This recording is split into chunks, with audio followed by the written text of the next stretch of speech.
A partir de 1997, el jefe de gobierno capitalino ha sido electo mediante voto popular. Anteriormente, casi todos los jefes de departamento del Distrito Federal, como se les designaba, eran impuestos libremente por el presidente de la República. 6 representantes han ocupado la jefatura de gobierno del Distrito Federal, ahora Ciudad de México. El primero fue Cuauhtémoc Cárdenas Solórzano de 1997 a 1999. Durante su gobierno, el principal problema fue luchar contra la inseguridad e inició la construcción de la línea B del metro que va de Buenavista a Ciudad Azteca.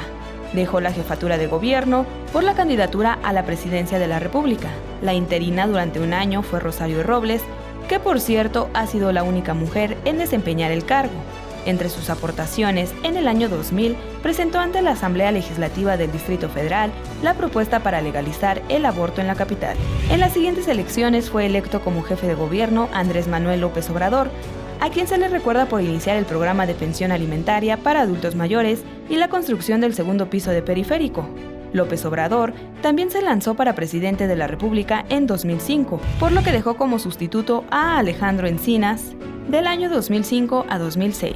El siguiente mandatario capitalino fue Marcelo Ebrard, quien dio continuidad a los programas sociales de AMLO, dando la reubicación de vendedores ambulantes del centro, amplió el sistema del Metrobús y construyó la línea 12 del metro. En 2012, el doctor Miguel Ángel Mancera ganó las elecciones para jefe de gobierno, cumpliendo con la edificación de la capital social, que da prioridad a los derechos de la gente y en particular a los derechos de alimentación, salud, educación, trabajo digno y remunerado, a la igualdad, cultura y al fortalecimiento de equidad social, para lo cual se trabaja en diversos programas sociales. Impulsó la redacción y publicación de la primera Constitución de la Ciudad de México, la más joven de Latinoamérica y la más progresista e innovadora, que aborda temas como el uso médico y terapéutico de la cannabis, los derechos de la comunidad LGBTTI, el derecho a una muerte digna y la revocación de mandato.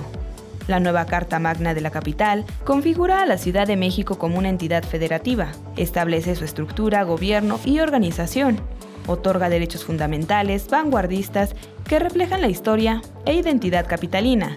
Mancera concluirá su mandato en el año 2018 y será el último jefe de gobierno del Distrito Federal. En ese mismo año, se presentará al primer jefe de gobierno electo de la Ciudad de México.